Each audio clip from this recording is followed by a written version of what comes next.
అపోస్తలుల కార్యములు 13వ అధ్యాయం. అంతియోకయలోనున్న సంఘములో బర్నబా, నీగెర అనబడిన సిమెయోను, కురేనీయుడైన లూకియ, చతుర్థాధిపతి అయిన హేరోదుతో కూడా చంపబడిన మన యేసు, సౌలు అను ప్రవక్తలును బోధకులును ఉండిరి.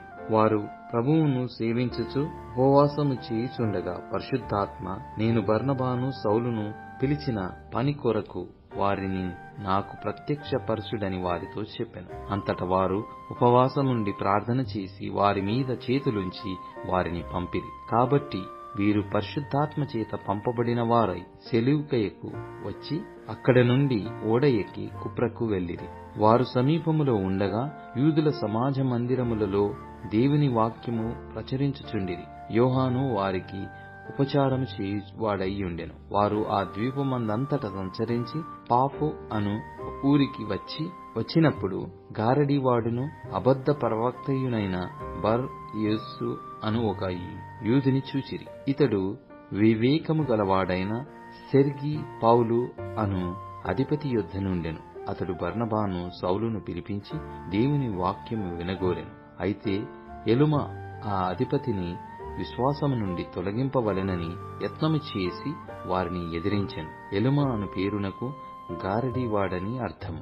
అందుకు పౌలు అనబడిన సౌలు పరిశుద్ధాత్మతో నింపబడిన వాడై అతని తేరి చూచి, సమస్త కపటముతోనూ సమస్త దుర్మార్గముతోనూ నిండినవాడా, అపవాది కుమారుడా, సమస్త నీతికి విరోధి, నీవు ప్రభువు యొక్క తిన్నని మార్గములు చెడగొట్టుట మానవా?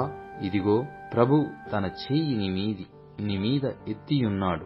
నీవు కొంతకాలము గ్రుడ్డివాడవై సూర్యుని చూడకుందు అని చెప్పెను. వెంటనే మబ్బును చీకటియు అతని కమ్మెను గనుక అతడు తిరుగుచు ఎవరైనా చెయ్యి పట్టుకొని నడిపింతురా అని వెదుకుచుండెను.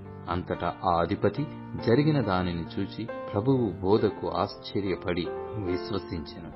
తరువాత పౌలును అతనితో కూడా ఉన్నవారు ఓడ ఎక్కి పాఫు నుండి బయలుదేరి పంఫొలియాలోనున్న పెర్గేకు వచ్చిరి. అచ్చట యోహాను వారిని విడిచిపెట్టి యెరూషలేమునకు తిరిగి వెళ్ళెను. అప్పుడు వారు పెర్గే నుండి బయలుదేరి పిసిదియలోనున్న అంతియోకయకు వచ్చి విశ్రాంతి దినమందు సమాజ మందిరములోనికి వెళ్లి కూర్చుండిరి. ధర్మశాస్త్రము ప్రవక్తల లేఖనములను చదివిన తరువాత సమాజ మందిరపు అధికారులు, సహోదరులారా, ప్రజలకు మీరు ఏదైనా బోధవాక్యము చెప్పవలనని ఉన్న ఎడల చెప్పుడని వారికి వర్తమానం చేసిరి. అప్పుడు పౌలు నిలవబడి చేసైగ చేసి ఇట్లనెను: ఇశ్రాయేలీయులారా, దేవునికి భయపడువారలారా, వినుడి. ఇశ్రాయేలును ఈ ప్రజల దేవుడు మన పితరులను ఏర్పరచుకొని వారు ఐగుప్తు దేశమందు పరదేశులయ్యున్నప్పుడు ఆ ప్రజలను హెచ్చించి తన భుజబలము చేత వారినక్కడి నుండి తీసుకుని వచ్చి ఇంచుమించు 40 ఏండ్ల మట్టుకు అరణ్యములో వారి చేష్టలను సహించెను. మరియు కనాను దేశములో 7 జాతుల వారిని నాశనము చేసి వారి దేశములను వీరికి స్వాస్థ్యముగా పంచి ఇచ్చెను. ఇంచుమించు 470 సంవత్సరములు ఇట్లు జరిగెను. అటు తరువాత ప్రవక్త అయిన సమూయేలు వరకు ఆయన వారికి న్యాయాధిపతులను దయచేశాను. ఆ తరువాత వారు రాజు కావలనని కోరగా దేవుడు బెన్యామీను గోత్రీయుడును కీషు కుమారుడునైన సౌలును వారికి 40 ఏండ్లు వరకు దయచేశాను. తరువాత అతనిని తొలగించి దావీదును వారికి రాజుగా ఏర్పరిచాను. మరియు ఆయన, నేను యెష్షయి కుమారుడైన దావీదును కనుగొంటిని. అతడు నా ఇష్టానుసారుడైన మనుష్యుడు. అతడు నా ఉద్దేశములన్నీ నెరవేర్చునని చెప్పి అతనిని గూర్చి సాక్ష్యమిచ్చాను. అతని సంతానము నుండి దేవుడు తన వాగ్దానము చొప్పున ఇశ్రాయేలు కొరకు రక్షకుడగు యేసును పుట్టించాను. ఆయన రాకముందు యోహాను ఇశ్రాయేలు ప్రజలకందరికీ మారుమనస్సు విషయమైన బాప్తిస్మము ప్రకటించాను. యోహాను తన పనిని నెరవేర్చుచుండగా, నేనెవడనని మీరు తలంచుచున్నారు? నేను ఆయనను కాను. ఇదిగో నా వెనుక ఒకడు వచ్చుచున్నాడు.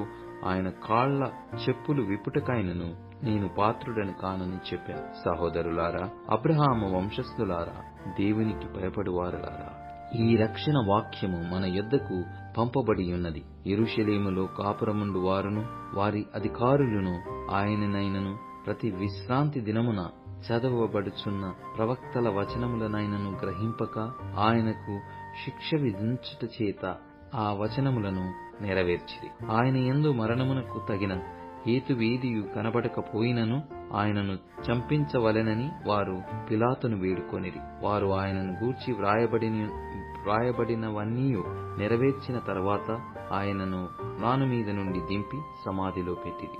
అయితే దేవుడు మృతులలో నుండి ఆయనను లేపెను. ఆయన గలిలయ నుండి యెరూషలేమునకు తనతో కూడా వచ్చిన వారికి అనేక దినములు కనబడెను. వారిప్పుడు ప్రజల ఎదుట ఆయనకు సాక్షులయ్యున్నారు. దేవుడు యేసును లేపి పితరులకు చేసిన వాగ్దానమును మన పిల్లలకు నెరవేర్చియున్నాడని మేము మీకు సువార్త ప్రకటించుచున్నాము. అలాగే నీవు నా కుమారుడవు, నేడు నేను నిన్ను కంటిని అని 2వ కీర్తన యందు రాయబడి ఉన్నది. మరియు ఇక కుళ్ళు పట్టకుండా ఆయనను మృతులలో నుండి లేపుటను బట్టి దావీదునకు అనుగ్రహించిన పవిత్రమైన వరములను మీకనుగ్రహింతును అని నమ్మకములైనవి చెప్పెను. కాబట్టి వేరొక కీర్తన యందు నీ పరిశుద్ధిని కుళ్ళు పట్టనీయవని చెప్పుచున్నాడు. దావీదు దేవుని సంకల్పము చొప్పున తన తరము వారికి సేవ చేసి నిద్రించి తన పితరుల యొద్దకు చేర్చబడి కుళ్ళిపోయాను గాని దేవుడు లేపినవాడు కుళ్ళు పట్టలేదు. కాబట్టి సహోదరులారా, మీకు ఈయన ద్వారానే పాపక్షమాపణ ప్రచురమగుచున్నదని మీరు మోషే ధర్మశాస్త్రము వలన ఏ విషయములలో నీతిమంతులుగా తీర్చబడలేకపోతిరో ఆ విషయములన్నిటిలో విశ్వసించు ప్రతి వాడును ఈయన వలననే నీతిమంతుడుగా తీర్చబడుననియు మీకు తెలియగాక. ప్రవక్తల గ్రంథమందు చెప్పబడినది మీ మీదికి రాకుండా చూచుకునుడి. అదేమనగా, ఇదిగో తిరస్కరించు వారలారా ఆశ్చర్యపడుడి, నశించుడి. మీ దినములలో నేనొక కార్యము చేసేదను.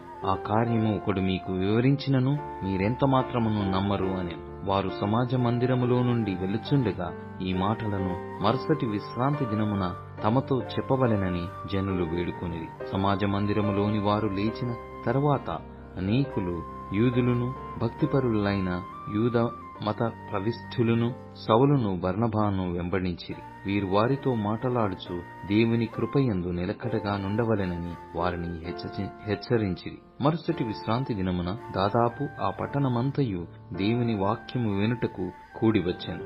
యూదులు జనసమూహములను చూసి మత్సరముతో నిండుకొని దూషించుచు పౌలు చెప్పిన వాటికి అడ్డము చెప్పిరి. అప్పుడు పౌలును బర్నబాయు ధైర్యముగా ఇట్లనిరి, దేవుని వాక్యము మొదట మీకు చెప్పుట ఆవశ్యకమే.